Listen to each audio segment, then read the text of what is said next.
So, Sledgehammer's already changing Modern Warfare 3, and it sounds like for the better. Today, we're diving into the upcoming changes that we can expect to see amidst tomorrow's update for Weekend 2 of the Modern Warfare 3 beta and what you need to know. So, as we go along, drop your thoughts down below on what you think of these changes, the beta as a whole, and anything you'd like to see in the future. If you enjoyed the video, do me a favor and drop a like on it, and if you're new to the channel, consider subscribing to stay up to date with all things Modern Warfare 3 as we gear up towards launch. I'd love to have in the community. Finally, check out my friends over at G Fuel to fuel up for the season of grinding here upcoming, getting you through all the weapon and leveling grinding here coming up with launch. Code Espresso getting you up to 30% off your entire order, but more on that a little later. And one final thing, keep an eye out. We'll have some beta codes for those who'd want to jump in on PC and Xbox with tomorrow's start of the crossplay beta. First come, first serve, unfortunately, so apologies on that, but had a few extra codes that I wanted to drop for some that may still need it. If you end up seeing one of those, go to callofduty.com/beta redeem, sign in, and then redeem the code for your platform code of choice. But anyways, let's jump into Modern Warfare 3's upcoming changes and what you should be expecting to see. So Modern Warfare 3 is kind of already going on its apology tour with the changes to all the movement mechanics, core fundamentals like minimap behavior and all. But what's nice is that Beta Weekend 1's experience and Beta Weekend 2's experience may actually be pretty different if all things go according to plan. Sledgehammer's been pretty open on wanting feedback, and while we've heard that before, it does seem like we're actually going to be getting some of that change from feedback implemented in Weekend 2 and beyond, which is definitely a nice sign. A complete 180 from last year, as we'll touch on in a second. But yesterday they tweeted, Weekend 1 of the Modern Warfare 3 multiplayer beta has come to an end. We'll be back on Thursday with the highly anticipated return of High Rise, debut of Cutthroat, and more expected throughout the weekend ahead. Until then, we'd like to take the moment to thank you all for your feedback. Our team is hard at work on further improvements for Weekend 2 and beyond. Later this week, you can expect an update on some of the top concerns we've observed, including but not limited to operator visibility, slide timing, and spawn selection. So, of course, yeah, that's pretty awesome to hear that we'll have, of course, High Rise as our 5th base map. We'll see getting another ground war map in the rotation of Orloff Military Base, as well as Search and Destroy and Cutthroat, a mode that honestly was a lot of fun when we played it at COD Next, and what's detailed is more in the weekend ahead, but the biggest parts, I mean, look at that. Feedback being considered with adjustments being made already and tested in the wild. Now, it sounds like there may be more, but the big three that are listed are all big concerns that players have had from the beginning. Operator visibility, slide timing, as in probably the delay in slides, and spawn selection, maybe pertaining to the spawns overall. Selection makes it kind of sound like kind of Ground War-esque, where like you can choose where you spawn. I don't think that's going to be the case. I do think it's more just general spawn logic adjustments, but time will tell. But here's the thing, and I don't mean to beat a dead horse, even though it may seem like it, but like, let's take just a second to compare what was said this time last year about some of those heavily criticized gameplay decisions, shall we, versus where we are today. In a blog post last year with Modern Warfare 2's beta, Infinity Ward addressed the following. Minimap.rules. They said, currently in Modern Warfare 2's beta, we only show enemy player dots when a UAV is active. The design reason for this is that we did not want to punish players for firing their weapons. You know, the entire reason why there's a time and place to know when to engage or not, and you know, the entire purpose of suppressors as an attachment set. But it also said we also want players to actively search out the origin of a gunshot versus just traveling directly to where the dot is on the minimap.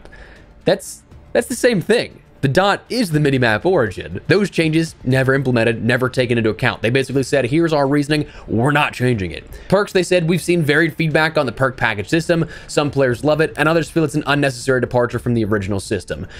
I call 100% lies on that. I still don't think that I've met a single player that genuinely loves, in that same terminology, the rollout of the perk package system. Sure, you can like the 4 perks and what we have. You can absolutely love that we have 4 perks versus 3, but the fact that you had 2 of them at the beginning and then the rest were rolled out over time, that was and still is just plain dumb. But again, stonewalled in comparison. Slides, they said the sentiment around the removal of slide canceling remains positive. I get it. There were people happy about it being gone. That's whatever, but they finished by saying that we have some slide changes for launch that will make the movement feel a bit more fluid and snappy, which, spoiler alert, didn't happen. So it's just such a wild 180 from last year that this is absurdly refreshing to hear. And I know that I'm kind of getting excited over literally the bare minimum communication, but after dealing with being stonewalled for a whole year, I'll take what I can get, and seeing these changes, especially the messaging and communication, that's a win to me.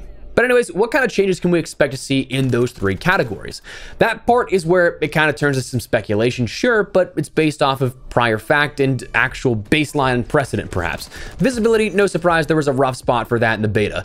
My largest hope, realistically, is the opacity of nameplates and enemy icons for discerning a friend versus a foe. I think that's probably the easiest and most beneficial of changes we'd be able to see, but I also wouldn't be surprised if we may also see something that no one publicly has seen just yet, or at least that'd be one of my hopes. Back in in August, when myself and a handful of other creators went and saw the game pre-reveal, we got a bit of hands-on time, and in that build, we did have faint outlines of enemies when we were aimed down sights on them. I'm not sure if that was a perk that was in there. I didn't think it was, but it was one of those things that wasn't in the main build that we have right now. It wasn't intrusive, it wasn't overdone, it was just kind of how it was. Kind of like a bit more vibrant version of the shoulder lights on operators from Black Ops 4, which is still probably one of the best ways that we've seen this visibility issue handled in prior CODs. Now with that, I don't know if I'm saying too much or allowed to say, but a few days before COD Next, from what I had heard, there was a local gathering for people in LA to play test and try out a few other things ahead of the MP reveal, and that outline was apparently buffed, to which people said it was too much, it was a bit over the top, and that feedback they had gotten then made it so that that wasn't actually in the build. So if that's the case, that's still on the table. I wouldn't be surprised if we see some sort of adjustment in regards to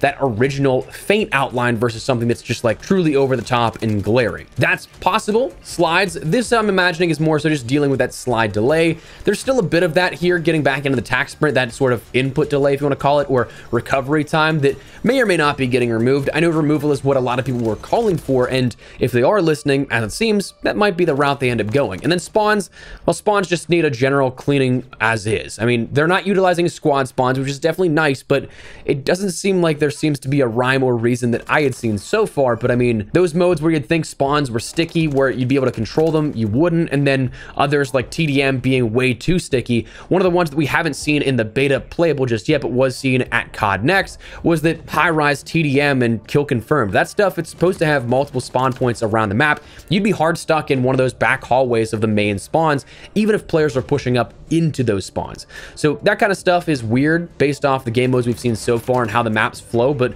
of course that kind of logic will still be worked out. But those are the big changes here that Sledgehammer is already making to the game, and then some. So when we jump in tomorrow, we may see these already in play. And for those wondering, tomorrow we do have the ability to play at 10 a.m. Pacific time, 1 p.m. Eastern, 6 p.m. UK, and 7 p.m. CEST, offering up again High-Rise Estate, Skid Row, Rust, and Favela, as well as the ground war maps of Popov Power and Orlov Military Base, among a handful of different game modes on offer. This is the kickstart of the early access portion of the beta for Xbox and PC. So unfortunately, you will need a code. Hopefully you can grab one of the ones floating throughout this video if you haven't gotten one just yet. And then on the 14th to the 16th, that'll be when it's open and free to play for everyone on Xbox and PC. Though simultaneously, if you are still a PlayStation player, PlayStation will still be in that free to play state all weekend long, starting tomorrow until when it ends on the 16th, continuing that platform open beta access from where it left off this past weekend. So that's something you can jump in regardless of platform, again, at varied times, but everybody will have access this weekend to play the game. So you can check it out